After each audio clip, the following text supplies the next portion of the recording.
আমি বলেছিলাম যে বিভাগীয় যে হাসপাতাল রাজশাহীতে আছে সেইখানে কোনো ধারণ ক্ষমতার বাইরে আরেকটি সদর হাসপাতাল করার জন্য, যেটা আছে অলরেডি সদর হাসপাতাল, সেইখানে আর একটা ডিস্ট্রিক্ট হাসপাতাল নামে অথবা সদর হাসপাতাল নামে করা যায় কিনা আপনি নীতিগতভাবে একমত হয়েছিলেন, এবং হয়ে থাকলে এটা কবে করবেন।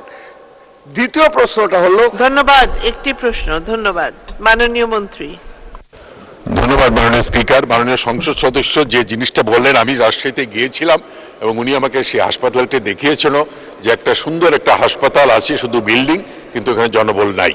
তো জনবল একটা এমন একটা সমস্যা যেটা আমরা রাতারাতি করতে পারবো না। আমরা সেই ব্যাপারে কাজ করছি মাননীয় স্পিকার, এবং আমি আশা করি যে আমাকে একটু সময় দেন, আমি সেই ব্যবস্থা জিনিসগুলা সহজে নিরাময় করতে পারবো বলে আমি বিশ্বাস। ধন্যবাদ মাননীয় স্পিকার।